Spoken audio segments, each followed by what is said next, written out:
نبی پاک صلی اللہ تعالی علیہ وآلہ وسلم نے 3 باتیں ارشاد فرمائیں۔ سب سے پہلے حضور نے نجات کے لیے جو بات ارشاد فرمائی وہ بڑی قابل غور ہے اور سمجھنے والی ہے۔ حضور علیہ الصلوۃ والسلام نے پہلی بات ارشاد فرمائی، فرمایا اگر تو نجات چاہتا ہے تو اپنی زبان کو اپنے قابو میں رکھ، اپنے بولنے پر کنٹرول کر، تول کے بولنا شروع کر، اپنے لفظوں کی حرمت کا خیال کر۔ اپنی زبان پر جو بندہ کنٹرول پا گیا، یہ پہلی علامت ہے نجات کی۔ اور ایک مقام پہ نبی پاک علیہ السلام نے یوں بھی بیان فرمایا، فرمایا تم مجھے گارنٹی دو 2 چیزوں کی اور مجھ سے گارنٹی لے لو جنت کی۔ فرمایا تم مجھے اپنی 2 ٹانگوں کے درمیان شرمگاہ کی اور 2 جبڑوں کے درمیان زبان کی گارنٹی دے دو، اور میں اللہ کا محبوب ہو کے تمہیں جنت کی گارنٹی دیتا ہوں۔ پہلی بات نجات کے لیے نبی پاک علیہ السلام نے یہ ارشاد فرمائی کہ اپنی زبان کو اپنے قابو میں کر، اس پر کنٹرول کر۔ اور دوسرا فرمایا تیرا گھر تیرے لیے کافی ہے، ادھر ادھر بلا وجہ نہ گھوما کر، بغیر سبب کے بہت ساری مجالس میں نہ جایا کر، ضرورت کے لیے جائیں، خیر پانے کے لیے جائیں، اچھے ارادوں سے سفر کریں۔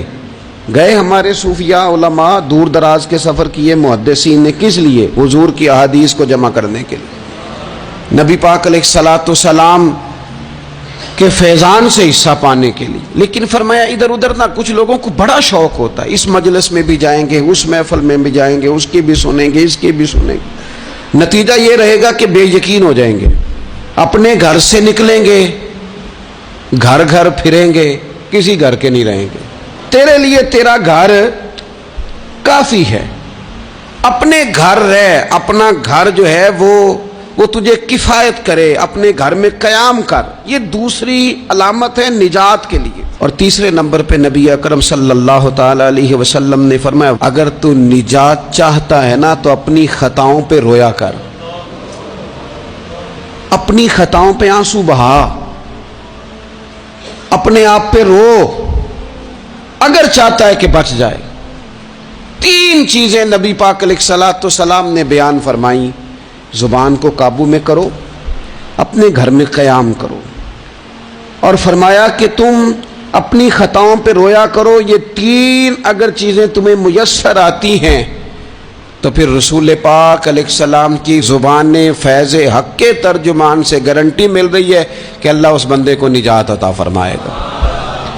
بہت شوق ہے لوگوں کو باتیں کرنے کا، بڑی باتیں، اوئے ہوئے، جو بات بڑے مختصر لفظوں میں 2 جملوں میں بیان ہو سکتی ہے اس کے پیچھے اتنی لمبی تمہید باندھیں گے کہ اصل بات ہی رہ جائے گی بیچ میں سے۔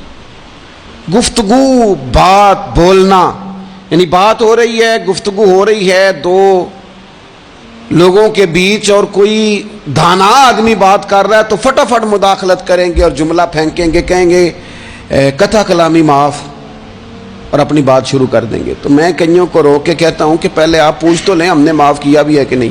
بہت باتیں کرتے ہیں بعض لوگ، بہت باتیں کرتے ہیں، اور دنیا میں جو زیادہ خطائیں ہوتی ہیں وہ زبان کی وجہ سے ہوتی ہیں۔ عملاً کوئی کسی کو کیا تکلیف دے گا، ہاتھ کوئی کسی پہ کیا اٹھائے گا، لیکن لفظوں کے تیر، جملوں کے ترش لہجے اور زبان کی کڑواہٹ۔ حضرت عثمان غنی رضی اللہ تعالیٰ عنہ فرمایا کرتے تھے کہ زبان تو روح کو گھائل کر جاتی ہے، بندے کو اندر سے توڑ کے رکھ دیتی ہے یہ زبان۔ بہت سارے لوگ تھے، انہوں نے بہت سارے جملے زندگی میں بولے، میں یقین سے کہتا ہوں کہ انہیں بھی پچھتاوا ہوا کہ یار مجھے یہ والا لفظ نہیں کہنا چاہیے تھا، لیکن کاش یہ بعد میں پچھتانے سے پہلے آپ سوچ لیتے۔ اور بہت سارے لوگ ایسے ہیں جو مجھے پتہ ہے جو وہ کہہ رہے ہیں وہ معافی ضمیر ان کا نہیں ہے، وہ ان کے خیالات نہیں ہوتے، لیکن وہ کہہ دیے انہوں نے، اور کہنے کے بعد اندازہ ہوا کہ یہ ہمیں کہنا نہیں چاہیے تھا۔ دوسرا ارشاد فرمایا کہ تو اس طرح کر، اپنے گھر کو نہ لازم پکڑ لے، تیرا گھر تیرے لیے بہتر ہے، تیرا گھر تیرے لیے کفایت کرنے والا ہے۔ شریعت اسلامیہ میں نا رہبانیت منع ہے، سارے حقوق چھوڑ کے بندہ گھر میں بیٹھ جائے, حجرے میں بیٹھ جائے, مسجد منع ہے. لیکن کچھ دیر کے لیے وَتَبَتَّلْ إِلَيْهِ تَبْتِيلًا, سب سے کٹ کر اللہ کے ساتھ جڑ جاؤ. قرآن مجید نے کہا وہ کیا ہے کہ کچھ دیر کے لیے خلوت ضرور اختیار, جیسے آپ اعتکاف میں بیٹھے ہیں, سب سے کٹ کے اللہ کے گھر آ گئے, یہ کچھ دیر کے لیے یہ کام کرنے کا ضرور حکم دیا گیا ہے. آپ دیکھیے حضرت موسیٰ علیہ السلام, اسلام میں رہبانیت نہیں, سارے حقوق چھوڑ کے جانا نہیں, لیکن کچھ دیر کے لیے, تھوڑی دیر کے لیے. حضرت موسیٰ علیہ السلام 40 دن کے لیے گئے نا کوہ طور پہ, پھر اللہ نے تو رات عطا فرمائی. وَإِذْ وَعَدْنَا مُوسَىٰ 40 لَيْلَةً, ہم نے موسیٰ علیہ السلام سے 40 راتوں کا وعدہ لیا. نبی پاک علیہ السلام کتنے دن جا کے پہلے غار حرا میں بیٹھے, پھر اللہ تعالیٰ نے وحی عطا فرمائی.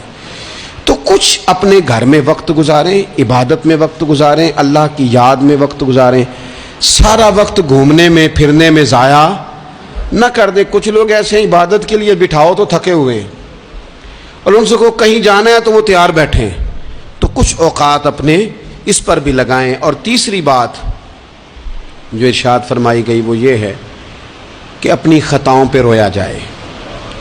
ہم نہ بڑا تبصرہ کرتے ہیں, بڑا رونا آتا ہے کسی کی مظلومیت پر, کسی کے دکھ پر, ملکی حالات پر, لوگوں پر, اچھی بات ہے, لیکن نجات کے لیے ضروری ہے کہ انسان اپنی خطاؤں پر بھی روئے.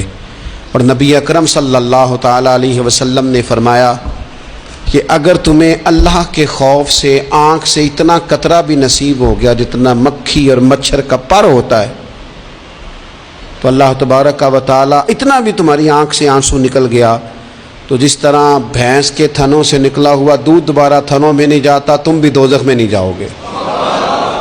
اور 2 آنکھیں اللہ کو بڑی پیاری ہیں. یا رسول اللہ کون سی؟ فرمایا کہ جو رب کی رضا کے لیے پہرا دیتی ہے, اور ایک وہ آنکھ جو اللہ کے خوف میں آنسو بہاتی ہے. یہ 2 آنکھیں اللہ کو بڑی پیاری ہیں. تو اس لیے یہ 3 باتیں آپ نے نہیں بھولنی. ایک تو یہ کہ اپنی زبان کی حفاظت کریں, ایک اپنے گھر میں, مسجد میں, اجرے میں کچھ دیر بیٹھ کے اللہ کو یاد کریں, اور کوشش کریں کہ بغیر وجہ کے گھر سے اور تیسری بات یہ کہ اپنی خطاؤں پر آنسو بہانے کی کوشش کریں. اللہ تعالی ہم سب کو سمجھنے کی توفیق عطا فرمائے.